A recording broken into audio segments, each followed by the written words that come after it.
المرسلين وإلهام الملائكة المقربين. اللهم زدنا علما نافعا وارزقنا فهما واسعا. رب اشرح لي صدري ويسر لي أمري واحلل عقدة من لساني يفقه قولي. رب سدد لساني واهد قلبي بحق سيدنا محمد صلى الله عليه وسلم.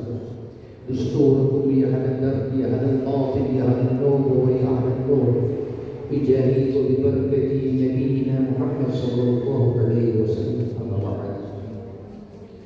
Puja dan syukur kehadirat Allah Subhanahu wa taala, demikian pula salawat serta salam senantiasa kita iringkan dan persembahkan kehadiran Nabi yang tercinta, Nabi yang mulia, Nabi Allah Muhammad sallallahu alaihi wasallam, juga kepada keluarga dan para sahabat-sahabat beliau. Bapak-bapak, ibu-ibu, jamaah sholat subuh yang saya muliakan, yang dirahmati Allah.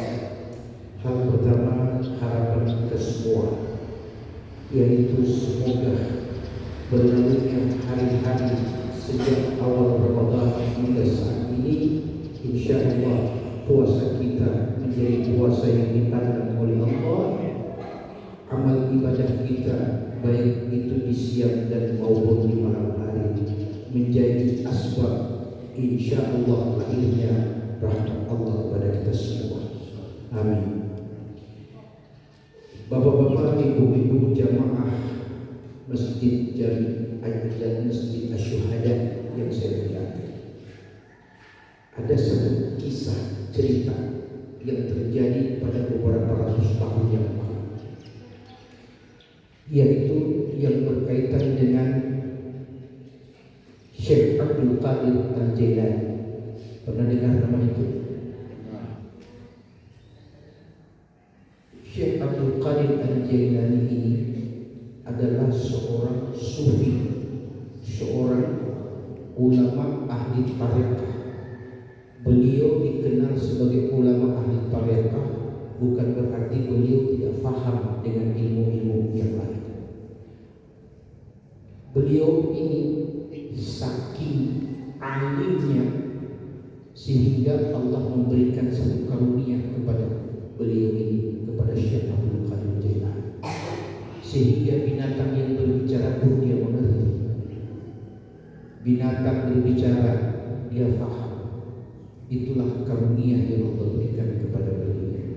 Suatu pagi yang cerah, selepas sholat subuh, beliau keluar dari masjid.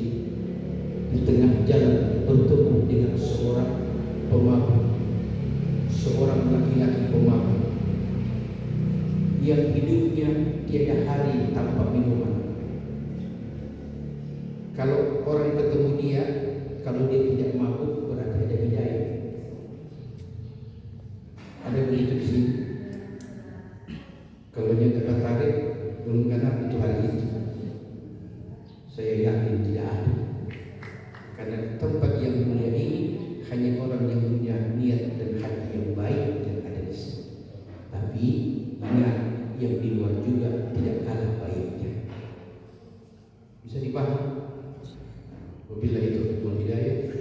Mabuk pun tahu kalau ini namanya Tuan Guru Syekh Abdul Qadir Jailani, seorang ulama besar, seorang yang punya ilmu yang luas lautan, dan orang yang mempunyai karamah luar biasa. Maka apa kata orang yang mabuk ini? Yang mabuk ini, dia katakan kepada Syekh Abdul Jailani, "Ya Abdul Qadir Jailani, hal rabbuka qadir?" Dia berkata, "Wahai Abdul Qadir Jailani, apakah Tuhan mampu?" Cuma begitu dia tanya. Apa kata Syekh Abdul Qadir Jailani? "Allahu Rabbi qadir." Tuhan pasti mampu.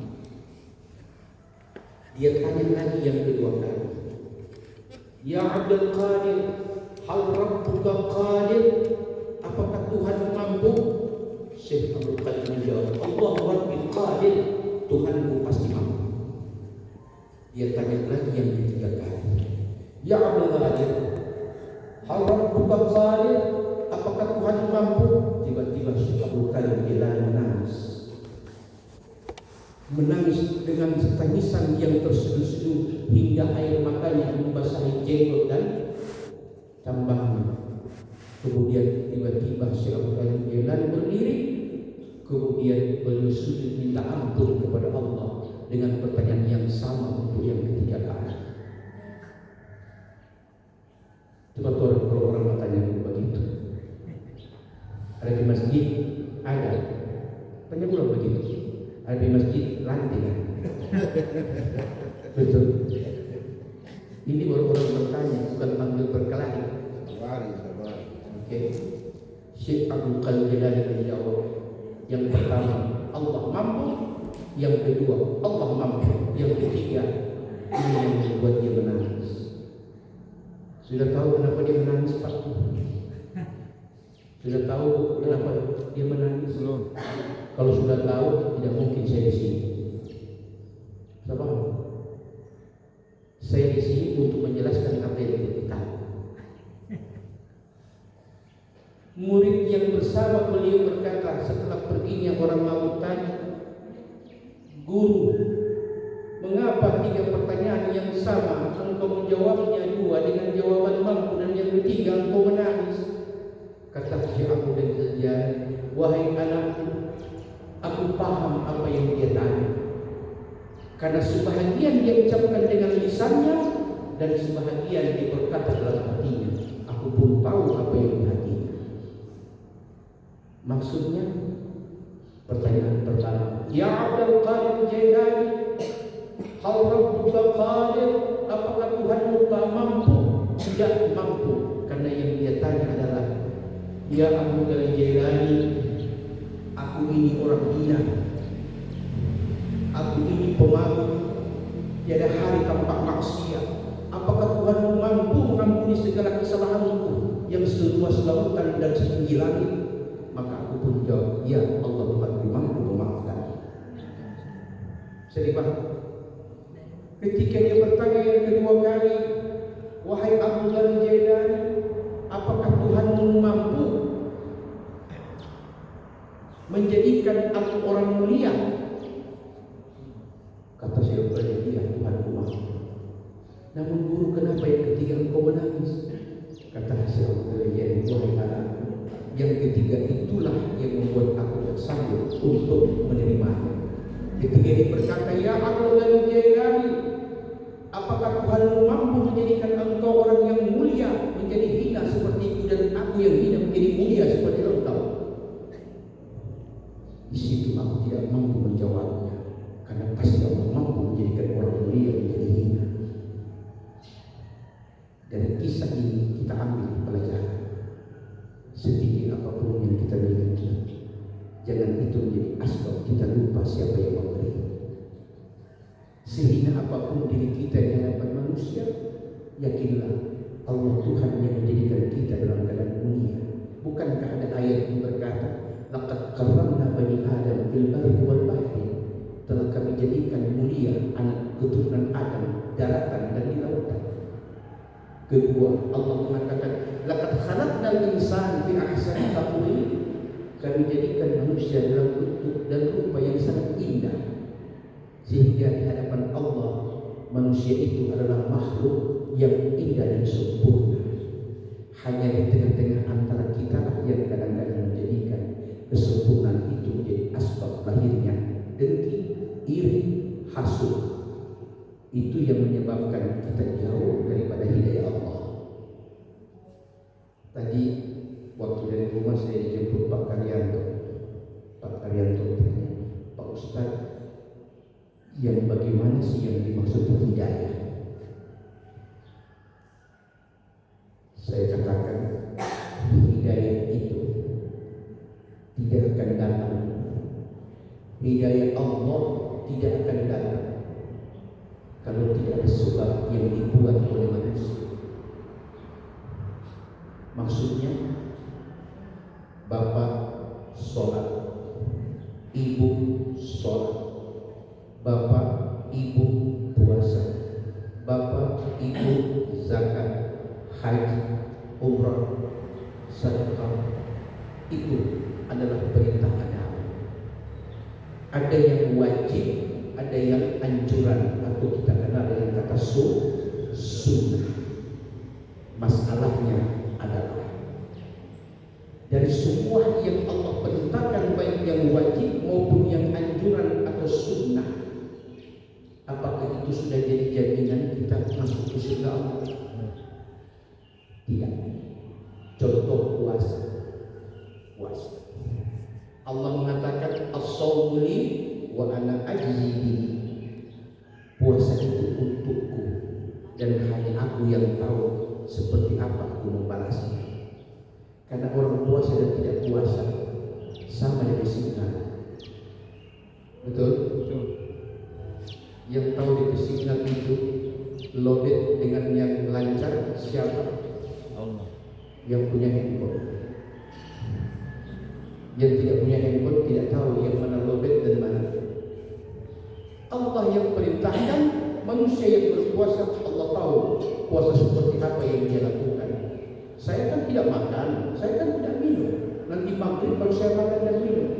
Ya, kata Allah, engkau makan dan minum, tapi puasamu bukan karena mengingatku, tapi puasamu itu karena takut dengan azabku, takut dengan siksa.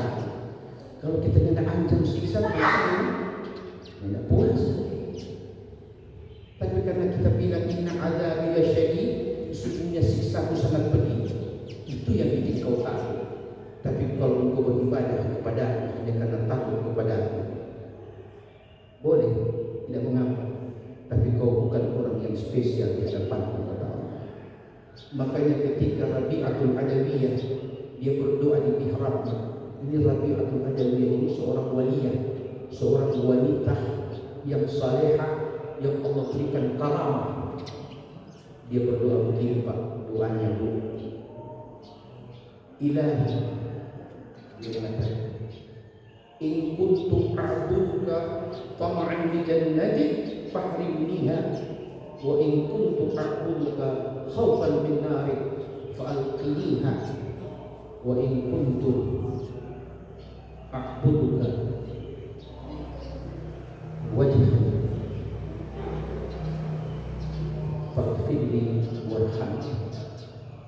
Tuhan, kata Rabbi, jikalau amal salehku, ibadahku selama ini aku lakukan hanya karena ingin surgamu, haramkan surga itu untukku.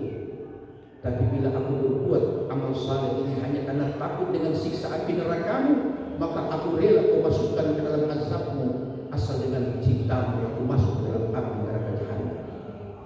Ya Allah, tapi jikalau sekiranya ibadahku dan amal salehku ini hanya mengharapkan liwajhikal karim, mengharapkan kemuliaan darimu, maka rahmati dan ampuni aku.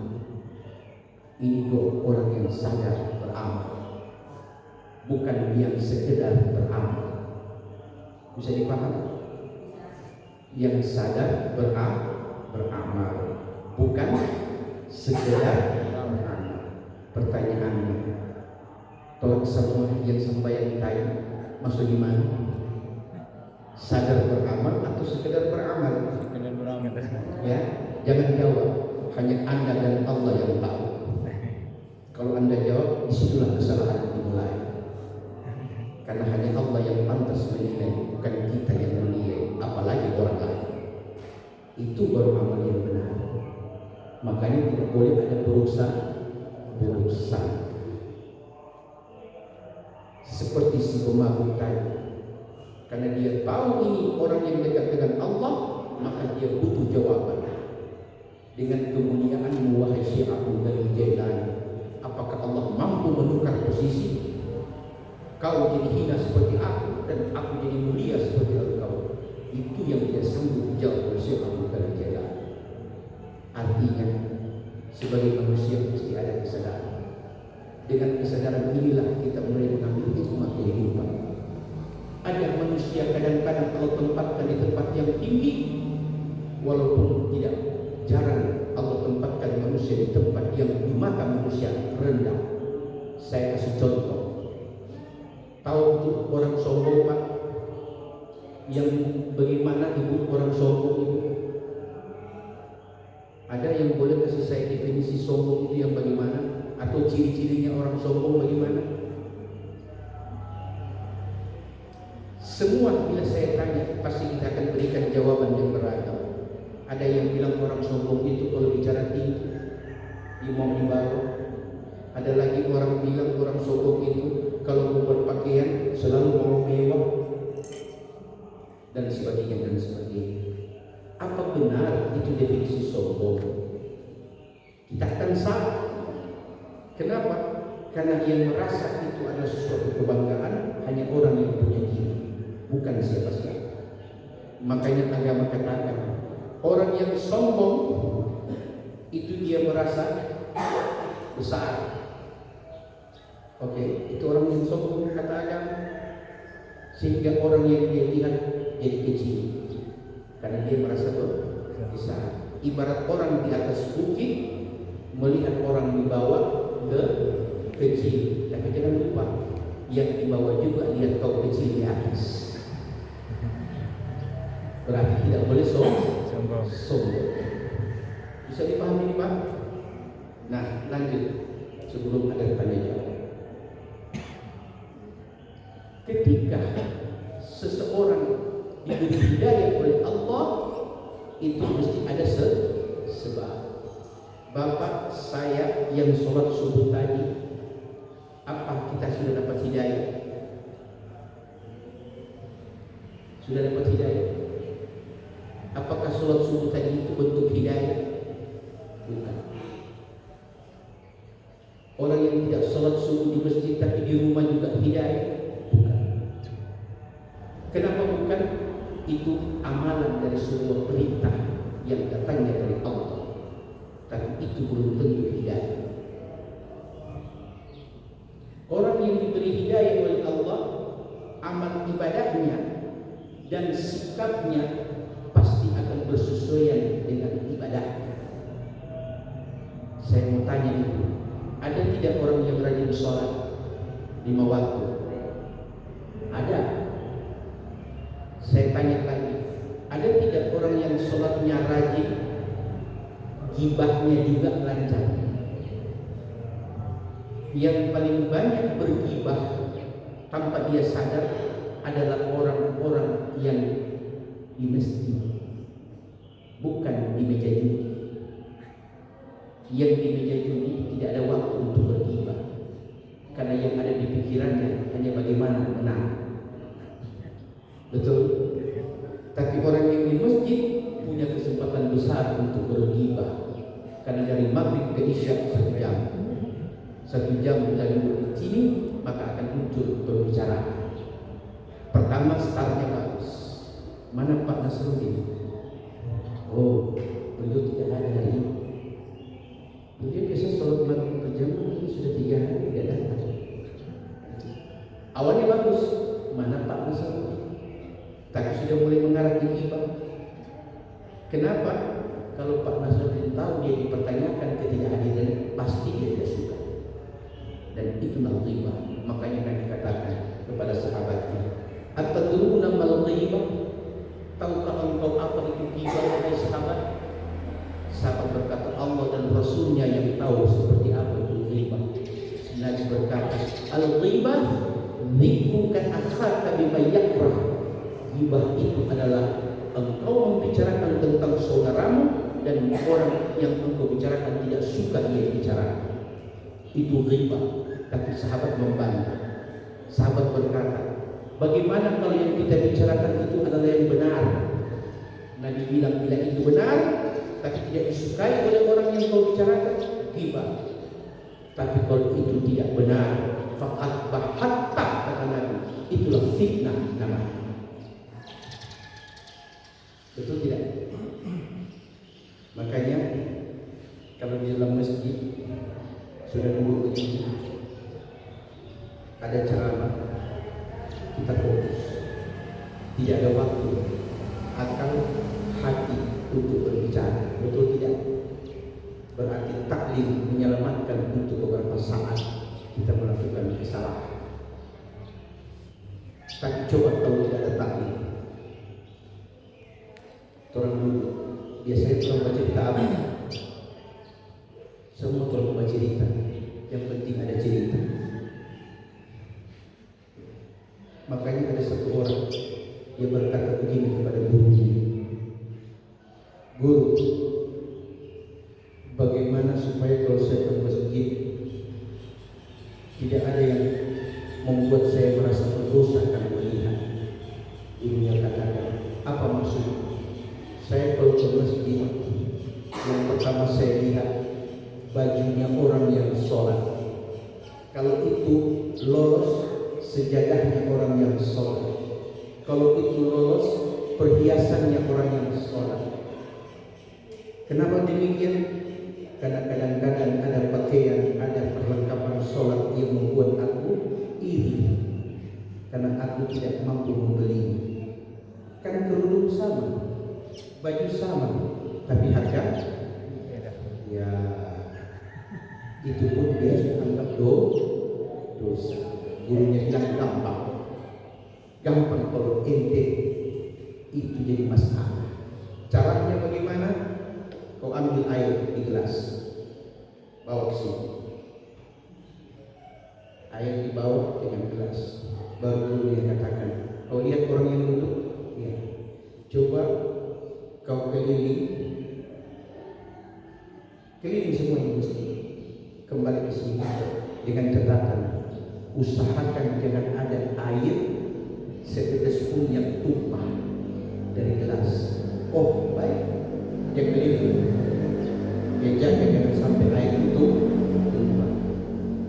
Ketika sudah sampai di hadapan sang guru, gurunya berkata, "Bagaimana, ada yang tumpah?" Dijamin tidak ada yang tumpah. Bagus. Tolong dijawab, Pak Burhan duduk di mana? Saya tidak tahu. Ibu Dewi di mana? Saya tidak tahu.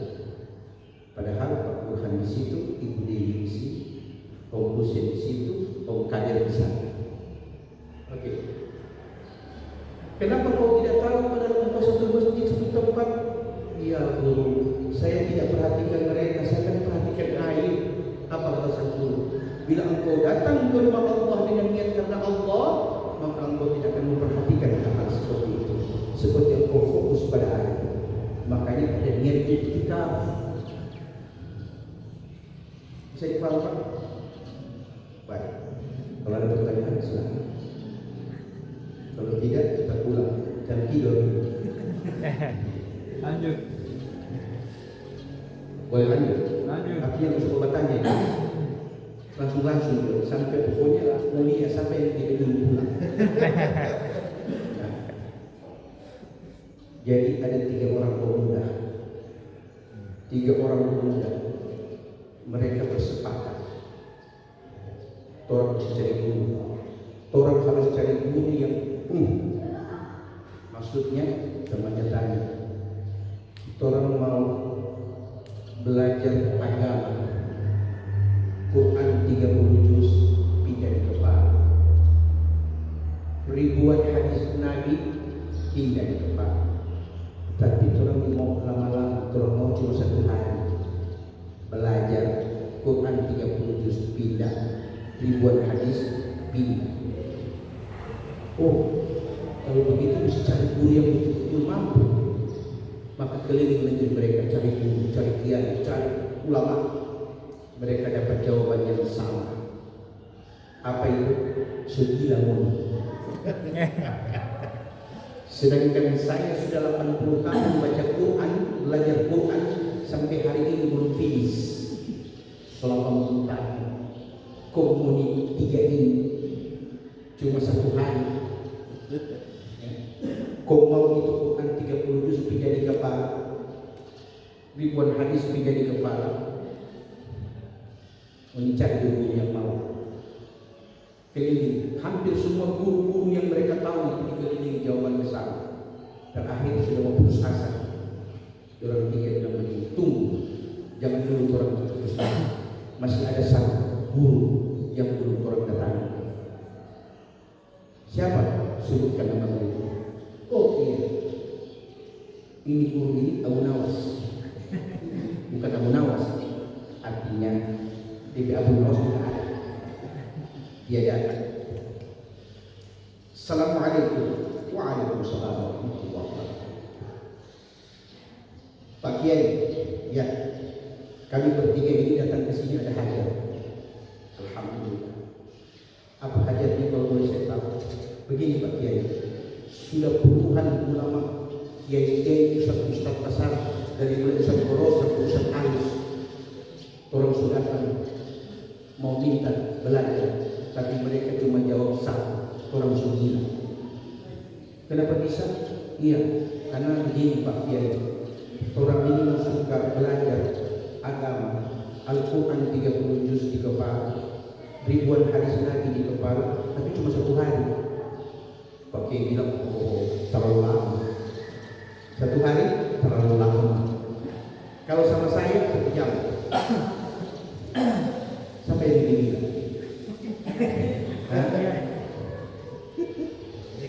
Kalau guru-guru ulama-ulama lain tidak mungkin, karena cuma 1 hari. Tapi yang kayak ini dia bilang terlalu lama, 1 hari, 24 jam. Kalau sama saya 1 jam. 3 orang udah berkumpul hanya.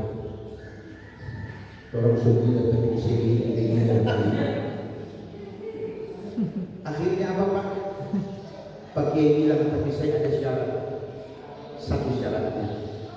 Apa itu? Jangan bertanya. 3 orang berkumpul belajar apa yang belum boleh bertanya? Sulit tidak lagi. Bagaimana? Deal? Oke, ketemu. You and you follow. Ente bertiga itu pakai bawa keliling kampung, berjalan keliling kampung, berjalan. 30 menit, yang 3 orang berkumpul. Orang ini mau belajar agama atau belajar sejarah? Yang dikorek bilang begini, jangan bertanya. Jangan bertanya.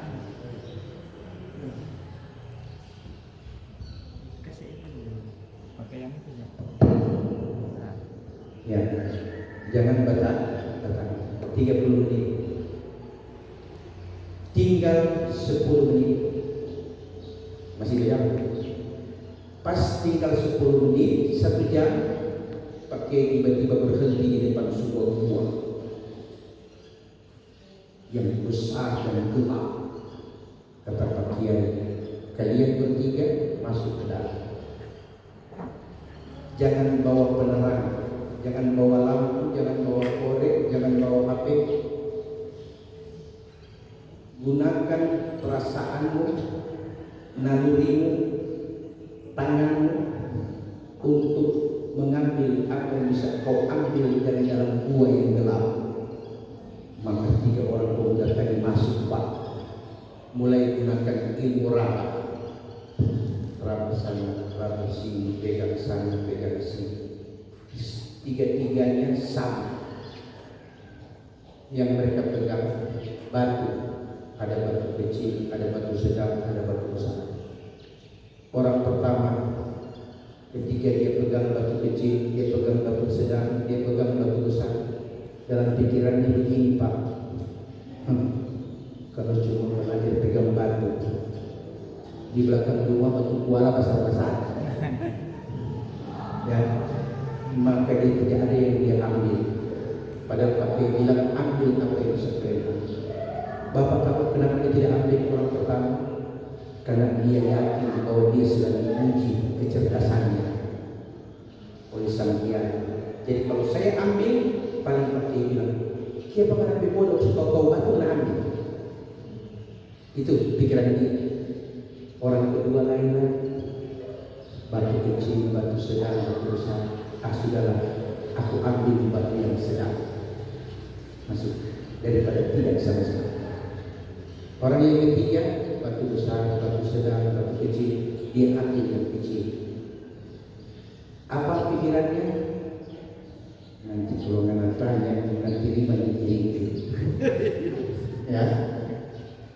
Ketika 3 orang tadi selesai, Pak Kiai berkata, kalian bertiga yang di dalam, ayo keluar dan temui aku dan perlihatkan apa yang kalian dapati di dalam gua yang gelap. Keluar 3 orang. Pakai tanya kepada orang yang ketiga, bukan orang pertama. Yang ketiga ambil apa? Batu kecil. Batu kecil. Saat dia keluarkan batu kecil, dia yang kaget.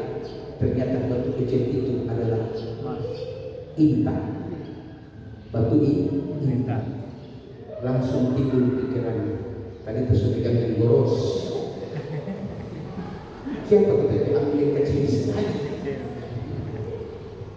Kan logika manusia begitu. Dia mengambil sesuatu yang menurut dia tidak punya arti karena tidak kelihatan. Tapi setelah dia lihat baru ada penyesalan. Orang yang kedua batu sedang. Dalam hatinya situ ada kekempes. Kita ambil sedikit boros dari dia. Dia keluarkan berlian Pak. Orang yang ketiga pingsan, tak sanggup melihat karena dia kecil ada nilainya, apalagi yang sedang. Sungguh merugi hati yang membanggakan kecerdasan dan keyakinanku yang salah. Ternyata yang pegang sekecil apapun ada nilainya. Itu yang dia tidak sanggup terima. Kata Pak Kiai, sudah ambil, sudah lihat apa yang kalian dapat. Quran 30 juz mengajarkan bagaimana kita beramal saleh. Ribuan hadis Nabi mengajarkan kepada kita bagaimana kita memahami setiap amal yang kita buat. Sekecil apapun itu, amal saleh tetap di hadapan Allah sangat tinggi nilainya.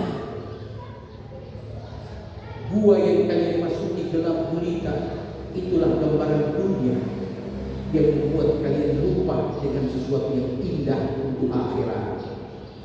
Kalian buang sesuatu yang indah dari dunia dan kalian letakkan akhirat bagikan yang akhirat. Itu sebabnya Nabi mengatakan, jangan engkau menganggap remeh amal saleh sekalipun itu kecil. La tahqiranna minal ma'ruf syai'an walau an talqa akhaka biwajhin taliq. Kata Nabi, jangan engkau menganggap remeh amal sekecil apapun, sekalipun itu hanya senyum yang tulus kepada saudara.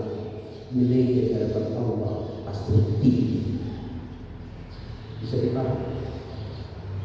Kemudian, Ustaz, kalau seandainya kita sudah paham itu agama, Quran 30 juz dari Al-Fatihah sampai An-Nas mengajarkan tentang 2 hal utama, yaitu apa? Ibadah dan akhlak. Betul tidak? Ribuan hadis Nabi juga intinya juga mengajarkan 2 hal. Bagaimana kita cara beribadah kepada Allah dan bagaimana cara kita bermuamalah dengan manusia. Itu yang dianggap dan dipandang intisarinya seperti yang dicontohkan 3 pemuda. Jadi untuk apa kau belajar Quran 30 juz tapi kau tidak paham amal yang kau lakukan? Untuk apa kau belajar ribuan hadis tapi engkau tidak bisa menjadi contoh dan teladan bagi orang lain, apalagi untuk diri? Itu intisarinya Quran dan hadis. Masih boleh lagi? Boleh. Ya? Boleh. Ini boleh ini sampai maghrib. Tolong kasih informasi yang akurat. Saya akan bawa kisah. Kali ini ada 2 kisah. Sesudah selesai ini kita mulai. Kisah pertama selesai. Sekarang kisah kedua. Kisah kedua. Ada seorang laki-laki di tengah hutan. Tiba-tiba dari arah belakang dia mendengar ada suara auman singa. Ketika dia melihat, dia bilang mati. Singa lihat dia, ada baca doa makan. Allahumma barik lana Karena singa dia sudah seperti maka, tapi dia lihat singa ancaman. Maka insting dari manusia harus menghindar dari ancaman, maka dia lari.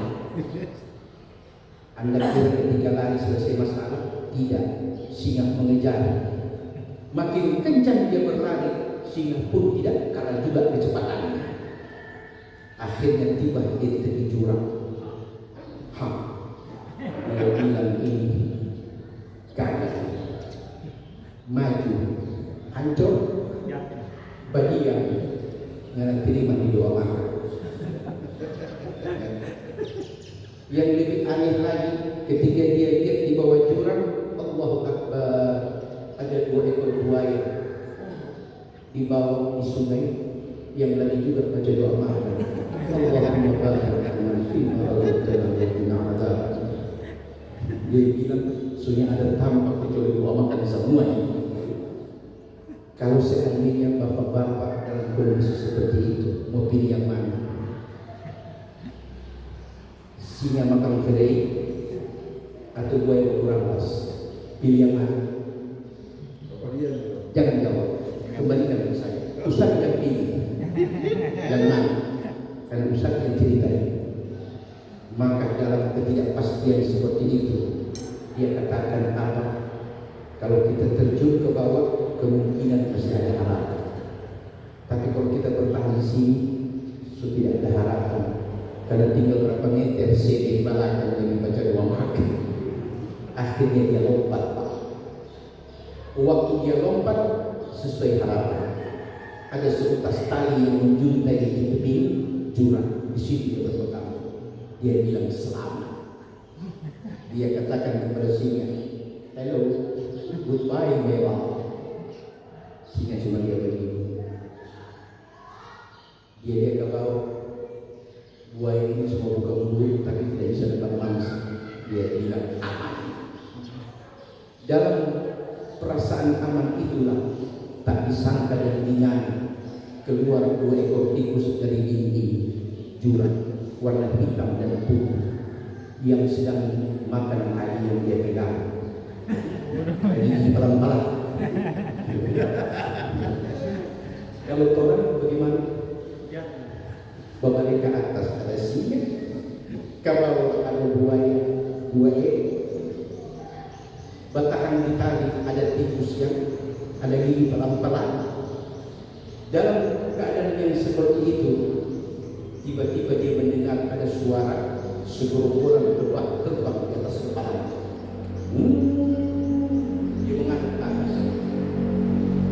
Rombongan lebah ini menjatuhkan setetes madu dan tepat jatuh di mulutnya. Dia jatuh langsung dia.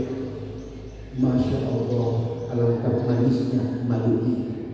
Hanya hitungan detik. Manisnya madu. Dia lupa bahaya singa. Dia lupa ancaman 2 ekor buaya. Dan dia tidak sadar tali itu sedang digigit oleh 2 ekor tikus. Pak, Ibu, ini tafsir. Singa yang mengejar, kata Tuhan, aina ma takunu yudrikumul maut. Kemana kau akan pergi, pasti mati akan mengikuti. Walau kuntum fi burujin musyaddadah, sekalipun benteng yang kokoh tempat engkau berlindung, mati pasti akan datang. Itu tafsir singa. Tali yang engkau pegang, itulah sang waktu. Suka atau tidak suka, tikus hitam dan putih, lambang siang dan malam, akan mulai menggorgori tali sebagai lambang umurnya. Suatu saat tali itu akan putus dimakan oleh waktu. Dan ketika tali itu putus, berakhirlah umurmu. Engkau akan berhadapan dengan muka dan nakir yang akan bertanya apa yang telah kau lakukan. Sedangkan seketis madu yang jatuh, itulah nikmat dunia yang sesaat, yang membuat kita lupa pada kematian, tidak pernah pindahkan umur kita, dan tidak pernah merasa waktu berganti setiap saat. Yang suatu saat Munkar dan Nakir sebagai halaman terakhir menuju halaman yang tiada arah di masa akhirat. Walal akhiratu khairun laka minal ula. Negeri akhirat jauh lebih baik daripada negeri yang bertempat di dunia. Dimanapun pasti ada awal dan ada akhir, tapi negeri akhirat hanya ada satu, hanya ada awal dan tidak ada akhir. Merugi kita yang memilih dunia yang ada awal ada akhir, dan kita melupakan negeri yang ada awal dan tidak ada akhir. Itu disebut negeri abadi. Boleh? Saya juga cerita. Yang ketiga, undang ulang kita bercerita. Lanjut. Yang ketiga, yang terakhir, cerita saya dalam bentuk pertanyaan cerita.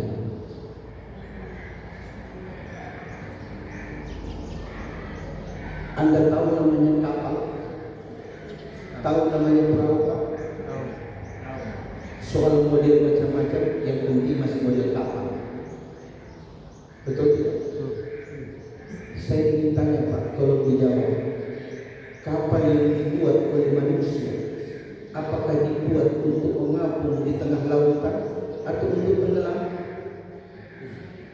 Untuk mengapung.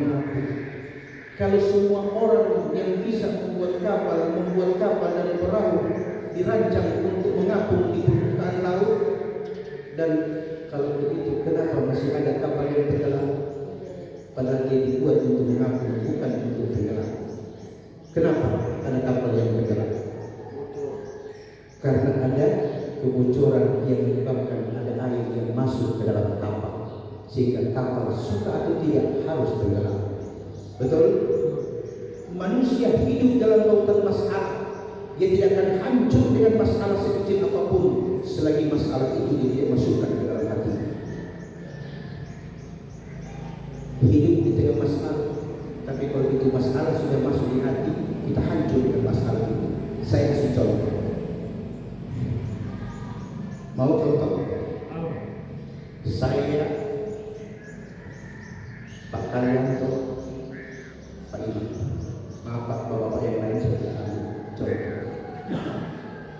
Kalau yang tersinggung cuma dua, kita satu masjid. Saya punya target Pak Karyanto hari ini harus jelek di hadapan orang banyak, karena saya tidak suka dengan katakan pribadinya beliau.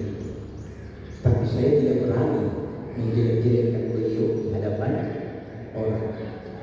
Saya cari orang yang punya potensi untuk menyampaikan informasinya. Saya tulis Pak Imam, itu Pak Karyanto.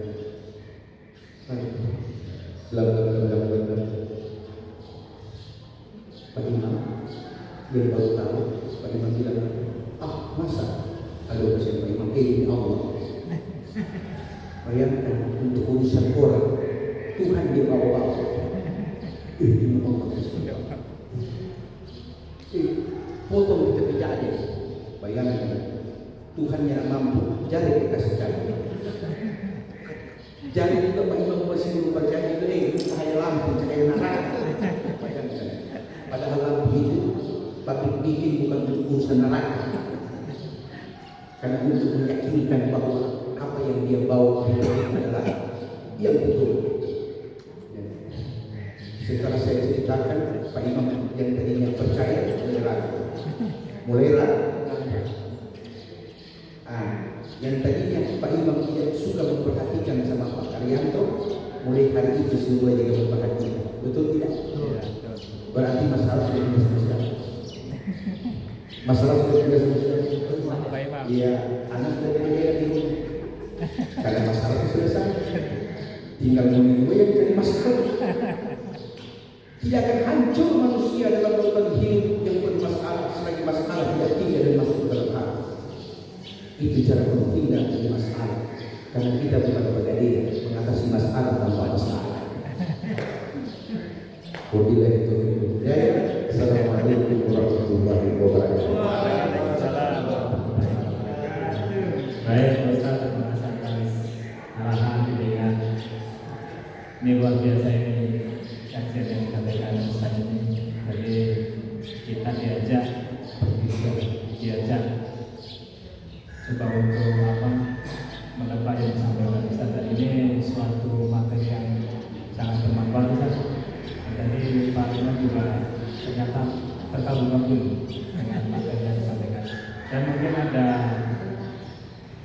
lagi Pak.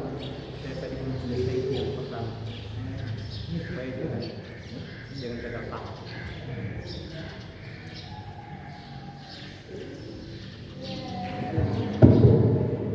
Maaf Pak ya, tadi sudah terlanjur ditutup. Jadi Pak, hidayah tidak datang kalau tidak disebab.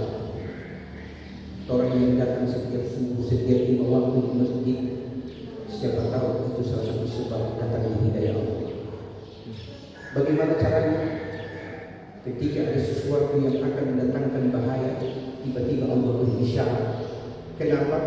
Karena amal-amal kita yang tidak pernah meninggalkan sholat berjamaah itu yang menyentuh Allah, sehingga Allah berkenan menurunkan ma'unah kepada orang yang bakal menerima hidayah. Jadi kita yang sholat jangan katakan bahwa kita sudah menerima hidayah. Kita baru mencari sebab untuk datangnya dan lahirnya hidayah. Karena hidayah Allah kalau dia datang, Allah bilang hudan lil muttaqin. Hidayah itu hanya bagi mereka yang bertakwa. Pertanyaannya, sobat takwa orang? Berarti takwa menjadi sebab datangnya hidayah. Berarti manusia yang mencari sebab untuk mendekati Allah baru dapat hidayah. Manusia yang berusaha dengan amal saleh untuk mendekati Allah. Tapi ada yang kedua, namanya ijtibah. Apa itu ijtibah? Allah yang mendekati hambanya, bukan hamba yang mendekati Tuhannya. Mana ayatnya? Buka Quran surah Asy-Syura ayat 13 pada kalimat terakhir. Kalimat pertama Allah katakan, engkau Muhammad telah kami syariatkan sebagaimana Musa, Nuh, Isa dengan agama yang sama, agama tauhid.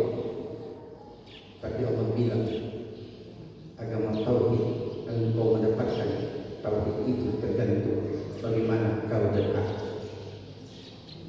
Begini bunyi firman Allahu yajtabi ilaihi man yasha wa yahdi ilaihi man yunib. Allah memberikan ijtibah kepada siapa yang dia kehendaki, dan Allah juga memberi hidayah kepada siapa yang kembali kepadanya. Yang kembali kepadanya. Artinya ketika hamba mendekat kepada Allah, tidak ada cara lain untuk mendekat kepada Allah. Pastikan tidak ada cara Anda mendekatkan diri kepada Allah kecuali dengan iman dan amal saleh. Iman ada, amal yang baik lahir, berpadu kedua hal ini lahirlah takwa. Takwa inilah yang menjadikan kita dekat kepada Allah. Tapi ini terbalik Pak. Allah yang mendekati kita. Saya kasih cerita nyata. Al-Ziyad bin Iyad, seorang sufi ulama besar yang hidup 900 tahun yang lalu. Tapi sebelum dia jadi ulama, dia adalah kepala perampok yang paling ditakuti, preman kelas wahid di negeri itu. Tidak ada yang tidak tahu kalau kecuali orang baru. Suatu saat di tengah malam dalam keadaan mabuk, dia lewat di suatu perkampungan. Tiba-tiba dia mendengar suara seorang gadis muda dari balik tembok. Tiba-tiba muncul syahwat. Dia bilang bahwa suara seperti bagus. Bagaimana dia orang? Maka dia ingin memperkosa wanita di balik tembok. Panjat tembok, lompat persis di hadapan sang gadis. Ketika dia melihat wajahnya si gadis begitu cantiknya, naik di rahimnya. Dalam upaya tarik menarik itulah si gadis berkata, "Ittaqillah ya Allah." Takutlah engkau kepada Allah, wahai hamba Allah. Cuma itu ucapan si wanita. Tiba-tiba kaki dan tangannya gemetar. Ia Ziyad gemetar. Hanya dengan kata, bertakwalah engkau kepada Allah, wahai Ziyad. Akhirnya Pak, dia lepas perempuan itu, lompat lagi, langsung lari cepat ke rumahnya. Sampai di rumahnya, ia masuk ke kamar, kemudian berbaring di atas ranjang, wajahnya melihat ke plafon kamar. Apa dia berkata? Ya Rabbi, wahai Tuhanku, aku ini hidup dalam dunia penuh kemaksiatan. Tiada hari tanpa dosa, tiada hari tanpa maksiat kepada Engkau dan kepada manusia. Aku telah berusaha untuk selalu agar aku dekat kepada Engkau, wahai Allah. Tapi tembok antara Engkau dan aku terlalu besar untuk melewati, hingga aku tak sanggup untuk dekat kepada Engkau. Itu ungkapan hatinya kepada Allah. Ada keinginan untuk sadar, tapi tembok pemisah dengan Allah terlalu besar. Itulah maksud. Tiba-tiba menjelang fajar, menjelang subuh, Allahu yajtabi ilaihi. Tiba-tiba Allah ijtiba kepada dia. Saat itu dia sadar dari insaf. Masuk ke kamar mandi, ambil air wudhu, dan dia pergi menuju masjid untuk sholat subuh. Waktu masuk di dalam masjid, dari mulai imam sampai jamaah kabur. Kenapa? Preman. Terkenal kejahatannya. Tidak ada hari tanpa kerusakan. Imam lari, jamaah lari. Tapi untung gerakan cepat. Dia sempat lumpuh tangannya Pak Imam. Imam Asyuhada ayatnya. Ketika dia tangkap, dia bilang, Pak Imam, tinggal dia tertinggal. Kenapa kita ini kesini sampai subuh, bukan membuat kacau? Siapa yang sholat? Pak Imam bilang, iyo, siapa pun topangan. Kan begitu. Akhirnya Pak Imam dengan gemetar pimpin sholat subuh berdua. Yang satu imam ibadah karena mengharapkan hidayah, yang satu makmum karena ijtiba Allah kepada. Mulai hari itu dia belajar agama kepada ulama-ulama. Bapak tahu kitab-kitab tasawuf sampai hari ini dipakai oleh seluruh ulama sendiri. Kitabnya Preman Baswara, Allah yang mendekat kepada. Jadi pahami? Jadi kesimpulan ceritanya, tidak ada amal yang perlu kita banggakan. Tidak ada perbuatan baik yang mesti kita istimewakan. Yang ada, lihat kebaikan sebagai kebaikan, amal sebagai perintah dan kewajiban. Luruskan niat kita dan dapatkan barisan kita.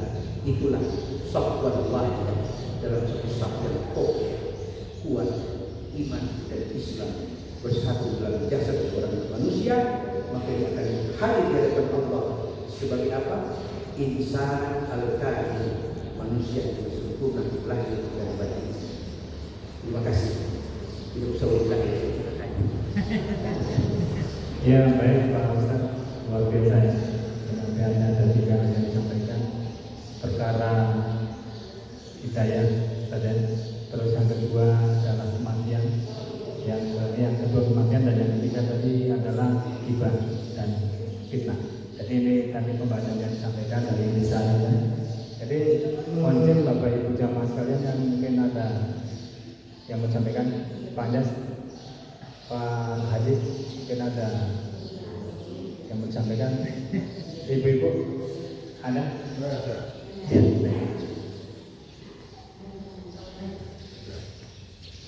Assalamualaikum warahmatullahi wabarakatuh.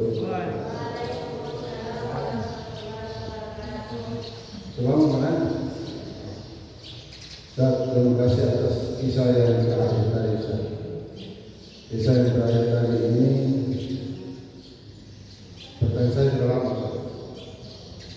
Terkait dengan kita berusaha ataupun menjalani hidup yang bulan yang kita dibuat tadi meraba ataupun seenaknya dapat rezeki, ya. Mungkin dengan cara halal haram, mungkin hantar hati senang.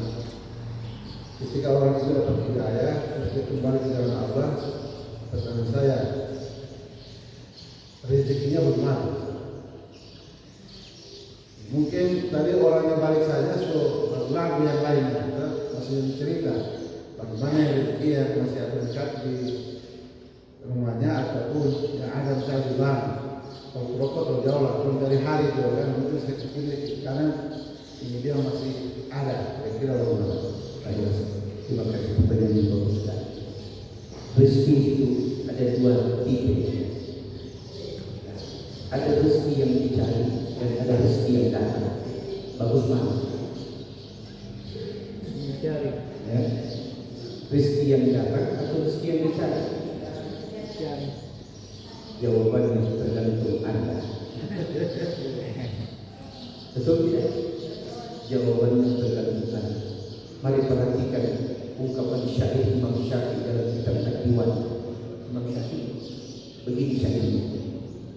Alaika bitaqwallahi in kunta ghafilan ya'tika bil arzaq min haythu la tadri fa kaifa takhafu al-faqra wallahu raziqun faqad razaqa at-tayr wal hut fil bahr wa man zanna anna rizqa ya'ti bi quwwati ma akalu rasul syai'an ma'al nasr tazulu 'an ad-dunya fa innaka la tadri idza jalla al-layl an ta'ishu ila al-fajr kam min fata amsa wa asbaha dhahikan وأطفال في الغيب تنشد وهو لا يدري كم من عروس زينوها لزوجها وقد قبضت أرواحهم ظلمة القبر كم من صحيح مات من دار علة وكم من سقيم عاش حين من الدهر. Artinya jadi dunia.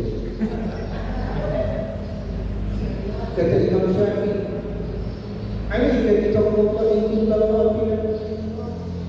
Jadikan sifat takwa sebagai bawaan hidupmu sehari-hari. Jangan engkau menjadi orang yang lalai.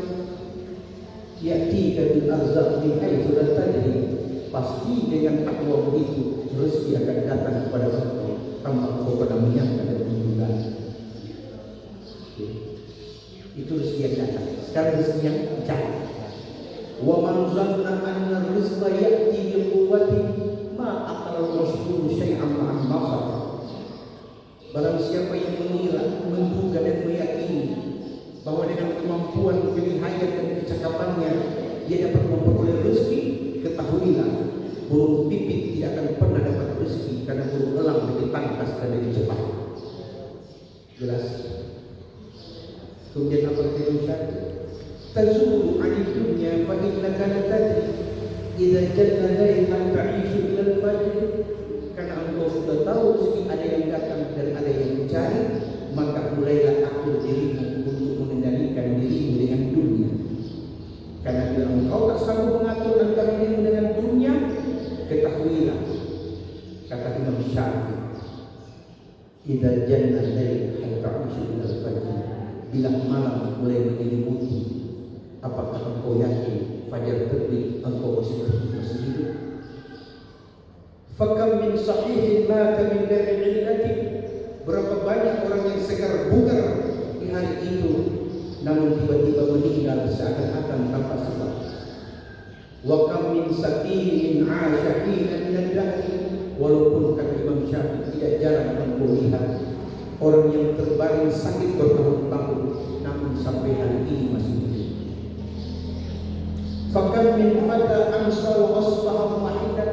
Kau lihat begitu banyak orang muda, begitu banyak pemuda tertawa di pagi hari, terpaham-paham di sore hari, namun siapa sangka di malam hari di tempat yang lain kain kafan yang sedang ditenuh oleh orang. Berapa banyak pengantin mempersiapkan gaun pengantin untuk malam pengantinnya, namun tanpa dia sangka malam pengantin adalah malam jasadnya di antara kegelapan kubur. Jadi rezeki berkaitan dengan waktu. Ketika kita mengandalkan kemampuan, maka berarti kita harus cari rezeki. Tapi kalau kita ingin mendapatkan rezeki yang datang kepada kita, yang pertama kata Allah, kalau imanmu dan takwamu belum seberapa, maka ada ikhtiar namanya, harus berusaha. Baru dibarengi dengan doa dan tawakal, baru itu rezeki dia datang. Betul tidak? Saya kasih contoh. Saya profesi sebagai apa namanya? Ojek. Kita keluar ada dengan satu harapan jam 5 pulang bawa do. Terputar-putar sampai bensin so habis dan ada penumpang kita dapat. Main gua cuma di rumah. Oke, pas saya kasih saran jam 5 kosong ini ada penumpang. Assalamualaikum. Main ketemu senyum. Waalaikumsalam warahmatullahi wabarakatuh. Kenapa dia senyum? Karena ada orang antar baras di rumah. Oke. Yang faedah siapa? Yang tak putar-putar tapi yang tidur di bantal. Itu tidak. Jadi rezeki Allah atur. Ada yang harus dicari, ada yang tidak disangka dia dapat. Jadi kalau begitu yang benar bagaimana? Bikin dua-dua. Cari, kau berharap. Yang susah itu, yang tidak cari, yang berusaha kau berharap. Mudah-mudahan hari ini ada orang antar kita bisa kaya. Bagian dari yakin Bukan dari yakin. Ada yang banyak bilang betul tidak? Jadi rezeki itu datangnya itu tergantung di Allah yang memberi rezeki, Allah yang mengatur. Bahkan binatang yang sekecil apapun di tempat yang gelap, yang tidak ada udara kecuali sedikit, yang tidak diberi mata dan tidak diberi kaki, itulah cacing. Toh dia makin hari makin banyak karena rezekinya Allah sudah atur. Yang aneh bin ajaib, Allah sudah kasih semua. Mata bagus, telinga bagus, akal bagus, pikiran yang jalan. Betul tidak? Betul. Oleh sebab itulah makanya dalam memahami rezeki, ada rezeki yang datang karena amal saleh, ada rezeki yang datang karena pergaulan yang baik, ada rezeki yang datang karena kedudukan kita sebagai mustahil, ada juga rezeki yang datang karena kita sebagai muzaki yang mau mengeluarkan zakat dan sedekah, Allah ganti dengan lebih baik.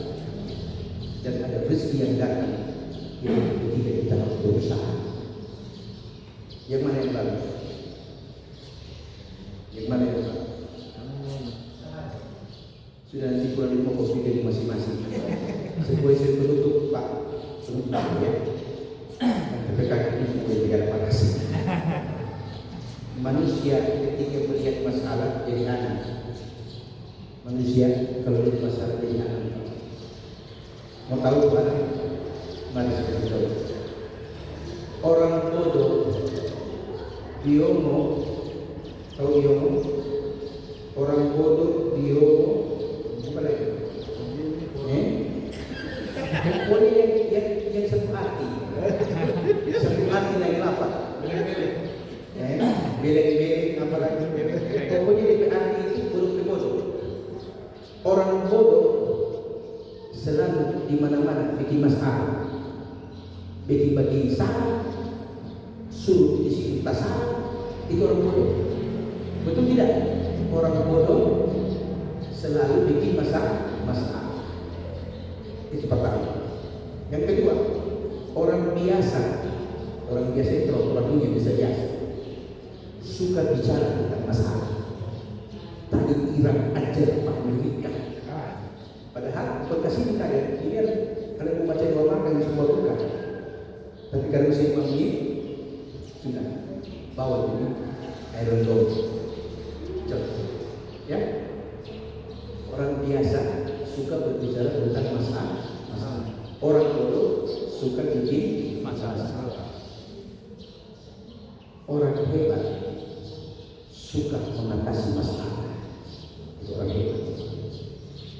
Sedangkan orang kreatif suka melihat peluang kalau ada masalah. Contoh, ini contoh. Aduh, panas-panas begini, semua orang kirim panas, bagus bergelis. Panas itu masalah. Dia melihat ada peluang. Jolis, laku tidak? Tapi kalau orang bodoh, ujung-ujung berjolis. Masalah. Betul tidak? Jadi orang bodoh suka bikin masalah. Orang biasa suka bicara tentang masalah. Orang besar suka mengatasi masalah. Orang kreatif suka melihat peluang kalau ada masalah. Sedangkan orang bijak ketika selesai masalah dia bersyukur, dan orang beriman ketika ada masalah berarti iman derajatnya naik. Itu 6 orang melihat masalah. Tapi kalau orang perkecil jadi 3 orang. Jadi 3 orang. Yang pertama, golongan orang yang berani menghadapi masalah, itu orang hebat. Yang kedua, golongan orang yang ragu-ragu menghadapi masalah. Oke. Yang ketiga, usahakan apa yang takut menghadapi masalah. Jadi dalam hidup tidak ada hari berganti kecuali pasti ada masalah. Coba Anda pikirkan apa yang tidak ada masalah. Tidur, bukan sedikit orang tidur sudah mampu bangun. Makan, bukan sedikit masuk lancar, DP keluar lebih lancar, kira-kira itu tidak. Itu tidak, kadang-kadang kurang garam, pakai dirica. Semua apapun di dunia ini ada masalah. Cuma tergantung bagaimana kita lihat masalah. Artinya, begini sekali. Tapi tambah-tambah, karena dia tidak melihat kondisi itu masalah. Jadi Pak, yang orang bodoh yang bikin masalah itu tahu makronis. Ya tak. Dimakan itu bohong campur dengan rica. Sampai dapat ambil, dia bersumpah. Pokoknya mulai hari ini demi Allah kita saja mau makan itu bohong dengan rica. Tapi waktu dia memang sakit hilang, dia bilang selama kata dia makan bohong.